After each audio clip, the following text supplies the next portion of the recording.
നമസ്കാരം, ഞാൻ doctor Nisha എസ്തരൻ. Nisha's education ഹബിന്റെ പുതിയൊരു എപ്പിസോഡിലേക്ക് ഏവർക്കും സ്വാഗതം. കുറച്ച് ദിവസങ്ങളായി തന്നെ 2 വർഷത്തെ ബി.എഡിന് എപ്പോൾ ആപ്ലിക്കേഷൻ വിളിക്കും എന്നിങ്ങനെ നമ്മൾ കാത്തിരിക്കുകയായിരുന്നു. ഇന്നലെ ഇപ്പോൾ MG യൂണിവേഴ്സിറ്റിയിൽ ആദ്യമായിട്ട് ആപ്ലിക്കേഷൻ വിളിച്ചിട്ടുണ്ട്. പക്ഷേ ആപ്ലിക്കേഷൻ അയക്കുന്നതിന് മുന്നേ ഇപ്പോൾ ഡിഗ്രി കഴിഞ്ഞവരൊക്കെ തന്നെ ഒരുപാട് സംശയങ്ങൾ ചോദിക്കുന്നുണ്ട്. എങ്ങനെയാണ് അപ്ലൈ ചെയ്യേണ്ടത്, എന്തൊക്കെയാണ് അതിന് വേണ്ടത്, ഇതൊക്കെ തന്നെ പലപ്പോഴായിട്ട് നമ്മുടെ ചാനലിൽ പല വീഡിയോകളും വന്നിരുന്നതാണ്. എങ്കിൽ തന്നെയും പലരും വളരെയധികം സംശയങ്ങൾ ചോദിച്ചു കണ്ടു. അതുകൊണ്ട് തന്നെ അപ്ലൈ ചെയ്യുന്നതിന് തൊട്ട് മുന്നേ എന്തൊക്കെയാണ് നമ്മൾ മുന്നൊരുക്കം നടത്തേണ്ടത് എന്നുള്ളതൊന്ന് മനസ്സിലാക്കിയതിന് ശേഷം അപ്ലൈ ചെയ്യുന്നതിലേക്ക് പോവാം. പ്രത്യേകിച്ച് MG യൂണിവേഴ്സിറ്റിയുടെ കാര്യത്തിൽ. കാരണം മറ്റുള്ള യൂണിവേഴ്സിറ്റികളിൽ നിന്ന് MG യൂണിവേഴ്സിറ്റിയിലേക്ക് അപ്ലൈ ചെയ്യുന്നവരുടെ മാർക്ക് എൻ്റർ ചെയ്യുന്നത് വളരെയധികം ബുദ്ധിമുട്ടുണ്ടാക്കുന്ന ഒരു സംഗതിയായിട്ട് കഴിഞ്ഞ 3-4 വർഷങ്ങളായിട്ട് തുടർന്നുകൊണ്ടിരിക്കുകയാണ്. അപ്പം ഇതിനോടനുബന്ധിച്ച് ഒരുപാട് സംശയങ്ങൾക്കുള്ള വീഡിയോകൾ മുൻ വർഷവും അതിന് തൊട്ട് മുന്നേ ഉള്ള വർഷവും ഒക്കെ നമ്മുടെ ചാനലിൽ നിന്ന് വ്യക്തമായിട്ട് തന്നെ ഓരോ മാർക്ക് ലിസ്റ്റ് മാറുന്നതിനനുസരിച്ചും വളരെയധികം വ്യത്യാസങ്ങളും അതുപോലെ വളരെ ബുദ്ധിമുട്ടുള്ള രീതിയിൽ തന്നെ ഒരു സാഹചര്യവും ഒക്കെ വന്നുണ്ട്. അതുകൊണ്ട് വളരെ ശ്രദ്ധിച്ച് വേണം MG യൂണിവേഴ്സിറ്റിയുടേത് പ്രത്യേകിച്ച് അപ്ലൈ ചെയ്യാനായിട്ട്. ഓടിച്ചാടി അപ്ലൈ ചെയ്യാനായിട്ട് ആരും ശ്രമിക്കരുത്. സമയമുണ്ട്. 3-4 ആഴ്ചയോളം തന്നെ നമുക്കത് എക്സ്റ്റെൻഡ് ചെയ്തും ഒക്കെ കിട്ടാനുള്ള സാഹചര്യമുണ്ട്. അപ്പോൾ എന്താണ് ബി.എഡ്, നമ്മൾ എങ്ങനെയാണ് അത് അപ്ലൈ ചെയ്യേണ്ടത് എന്നൊക്കെ ഒന്ന് ആദ്യം മനസ്സിലാക്കാം. ഇതൊന്ന് വ്യക്തമായി ശ്രദ്ധിച്ച് കേട്ടതിന് ശേഷം വേണം നമ്മൾ ആപ്ലിക്കേഷൻ കൊടുക്കുന്നതിനെ കുറിച്ച് ആലോചിക്കാനാണ്.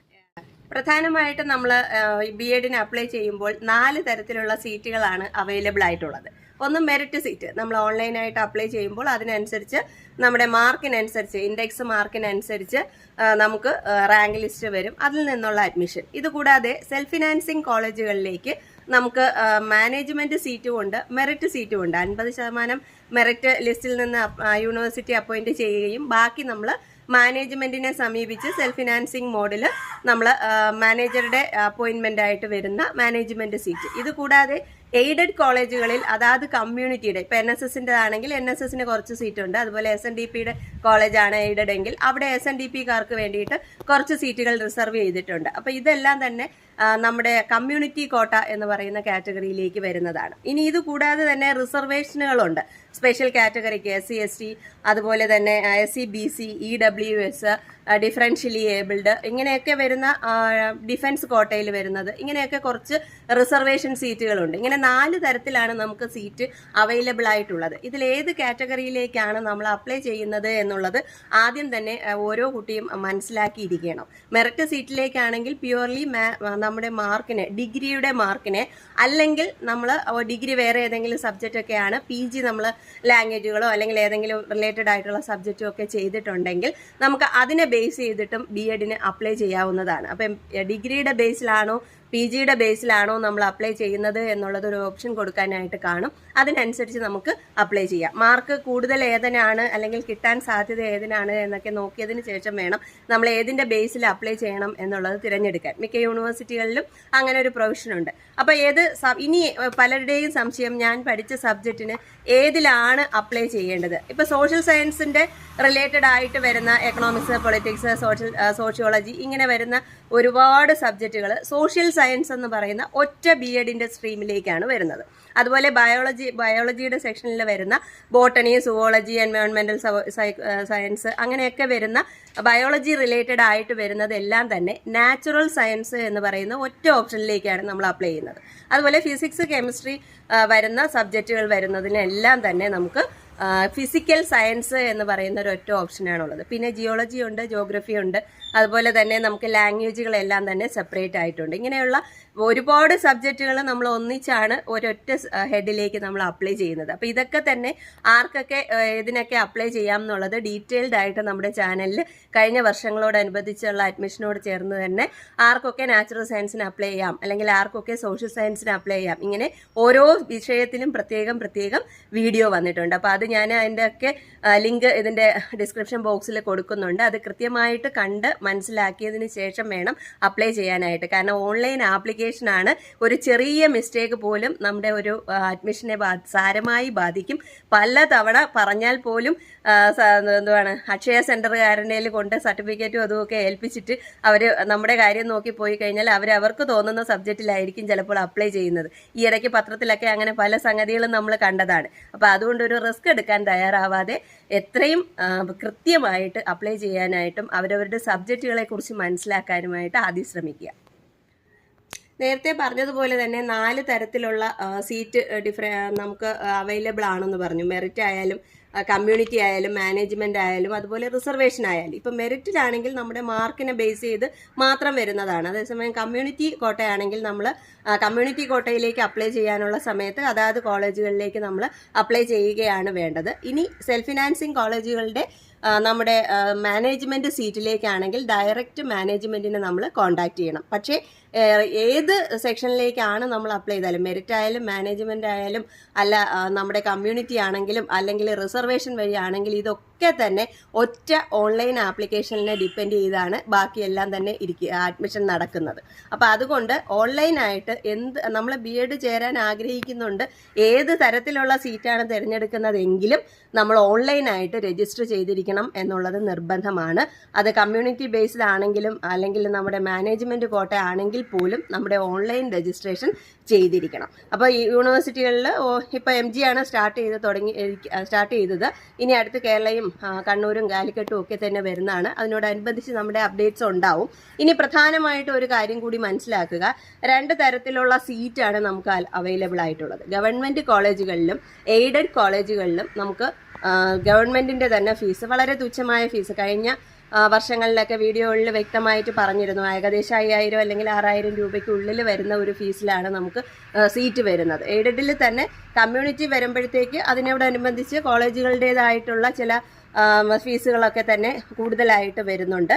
പിന്നെ അത് കൂടാതെ മാനേജ്മെന്റ് സീറ്റ് സെൽഫ് ഫിനാൻസിങ് കോളേജുകളുടെ കാര്യത്തിലേക്ക് വരുമ്പോൾ അവരുടെ മെറിറ്റ് സീറ്റ് ആണെങ്കിൽ തന്നെയും നമ്മൾ ഫീസ് കൊടുക്കേണ്ടതായിട്ട് വരുന്നുണ്ട്. അത് KUCTE എന്ന് പറയുന്ന കേരള യൂണിവേഴ്സിറ്റിയുടെ അല്ലെങ്കിൽ ഇപ്പോൾ MG യൂണിവേഴ്സിറ്റിയുടെ ആണെങ്കിലും അതുപോലെ കാലിക്കറ്റും ഒക്കെ ആണെങ്കിലും സെൻറ്ററുകളുണ്ട്, യൂണിവേഴ്സിറ്റിയുടെ BEd സെൻറ്ററുകൾ.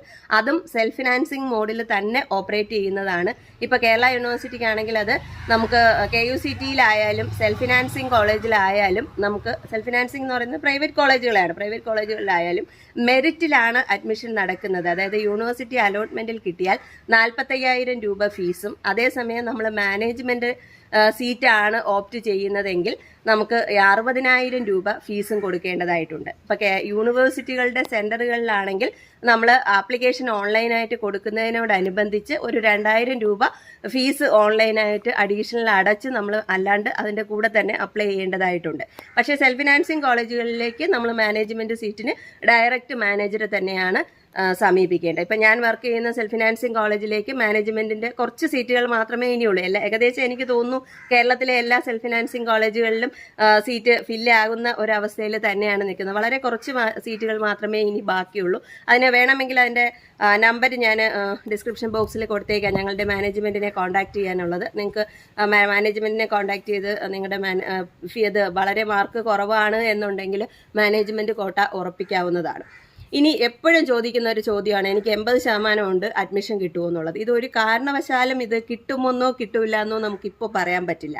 കാരണം ഓരോ വർഷവും അപ്ലൈ ചെയ്യുന്ന കുട്ടികളുടെ മാർക്കിനെ ഡിപ്പെൻഡ് ചെയ്ത് എത്രത്തോളം കുട്ടികൾ അപ്ലൈ ചെയ്യുന്നു എന്നൊക്കെ ഉള്ളതിനെ അനുസരിച്ചായിരിക്കും നമുക്ക് ആ ഒരു ഇൻഡെക്സ് മാർക്ക് എത്ര വരെ വരും എന്ന് പറയാൻ കഴിയുന്നത്. അതുകൊണ്ട് നേരത്തെ തന്നെ നമുക്ക് പ്രെഡിക്റ്റ് ചെയ്യാൻ കഴിയില്ല. കഴിഞ്ഞ വർഷത്തേക്ക് ഒരു അഡ്മിഷൻ്റെ ഒരു രീതി നമ്മൾ നോക്കിക്കഴിഞ്ഞാൽ സയൻസ് റിലേറ്റഡ് ആയിട്ടുള്ള സബ്ജക്റ്റുകൾക്ക് ഒരു 70ക്ക് എബോ അല്ലെങ്കിൽ 75-ന് എബോ മാത്രമേ നമുക്ക് സെൽഫ് ഫിനാൻസിങ് കോളേജുകളിലാണെങ്കിൽ പോലും അഡ്മിഷൻ കിട്ടിയിട്ടുള്ളൂ. അപ്പോൾ ഗവൺമെൻറ് കോളേജ് വളരെ എണ്ണം കുറവാണ്. അവിടുത്തെ സീറ്റുകളിലേക്ക് അല്ലെങ്കിൽ എയ്ഡഡ് കോളേജുകളിലെ മെറിറ്റ് സീറ്റിലേക്ക് കിട്ടുക എന്നൊക്കെ പറയുന്നത് വളരെ അത്യപൂർവമായി സംഭവിക്കുന്ന ഒരു കാര്യം എന്ന് പറയുന്ന രീതിയിലേക്ക് പോവുകയാണ്. പിന്നീടുള്ളത് ഈ മെറിറ്റ് സീറ്റും അതുപോലെ സെൽഫ് ഫിനാൻസിങ്ങിലെ മെറിറ്റ് സീറ്റൊക്കെയാണ്. അതിൽ തന്നെയും ഈ ഫീസ് കൊടുക്കണം എന്നുള്ളത് ഒരു കാര്യമാണെന്നുള്ളത് പ്രത്യേകം ഓർക്കേണ്ടതാണ്. ഇനി ആർക്കൊക്കെയാണ് ഫീസ് കൺസെഷൻ ഉള്ളത് എന്നുള്ളതാണ്.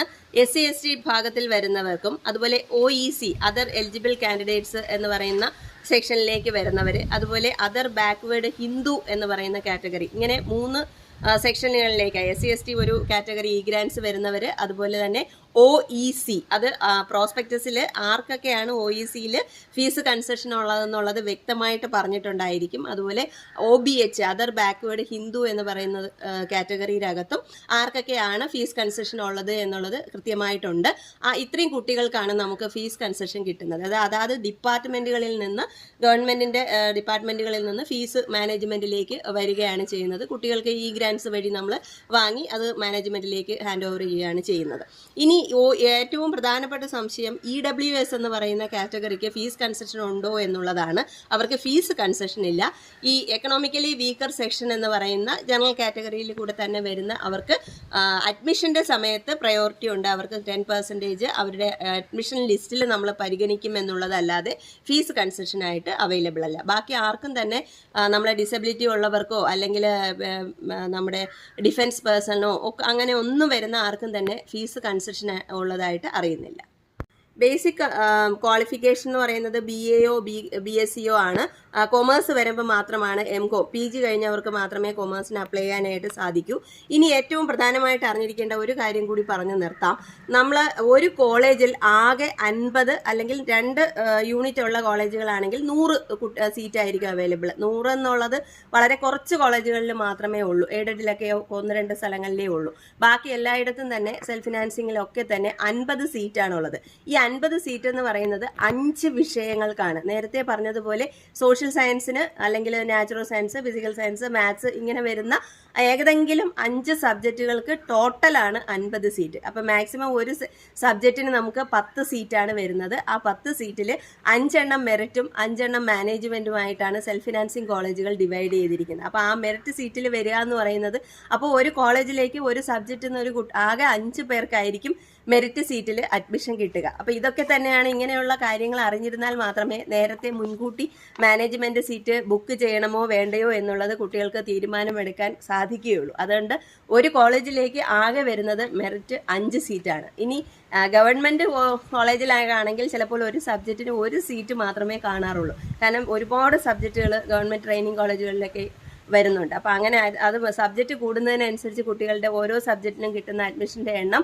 വളരെ കുറവായിരിക്കും. പിന്നെ അതാത് യൂണിവേഴ്സിറ്റികളിൽ പഠിച്ചവർക്കൊക്കെ തന്നെ ഒരു വെയിറ്റേജ് മാർക്ക് കിട്ടാറുണ്ട്. NCCക്കോ അല്ലെങ്കിൽ NSSനോ ഇതിലേതിനെങ്കിലും സർട്ടിഫിക്കറ്റ് ഉണ്ടെങ്കിൽ, അത് ഡിഗ്രി തലത്തിൽ പഠിച്ച സർട്ടിഫിക്കറ്റ് ഉണ്ടെങ്കിൽ അതിനൊരു ചെറിയ വെയിറ്റേജ് യൂണിവേഴ്സിറ്റികൾ കൊടുക്കാറുണ്ട്. പിന്നെ PG പാസ്സായി കഴിഞ്ഞവരാണ്, PGക്ക് ഫസ്റ്റ് ക്ലാസ്, സെക്കൻഡ് ക്ലാസ് അങ്ങനെ ക്ലാസ് ഒക്കെ ഉള്ളവരാണെങ്കിൽ അതിനനുസരിച്ച് ഒരു കുറച്ച് മാർക്ക് നമുക്ക് വെയിറ്റേജ് ആയിട്ട് വരുന്നുണ്ട്. ഇതൊക്കെ കൂടെ തന്നെ ആഡ് ചെയ്തിട്ടാണ് നമുക്ക് ഇൻഡെക്സ് മാർക്ക് യൂണിവേഴ്സിറ്റികൾ കാൽക്കുലേറ്റ് ചെയ്യുന്നത്. ഇൻഡെക്സ് മാർക്ക് കാൽക്കുലേറ്റ് ചെയ്യുന്ന വിധവും അതുപോലെ തന്നെ ബാക്കി കൂടുതൽ ഡീറ്റെയിൽസും ഒക്കെ തന്നെ കഴിഞ്ഞ വീഡിയോകളിലൊക്കെ തന്നെ നമ്മൾ പറഞ്ഞിരുന്നതാണ്. എങ്കിൽ ഈ വർഷത്തെ വ്യത്യാസങ്ങൾ ഉൾപ്പെടുത്തിക്കൊണ്ട് അതിനോടനുബന്ധിച്ചുള്ള വീഡിയോകൾ തുടരെ നമ്മുടെ ചാനലിൽ എത്തുന്നതാണ്.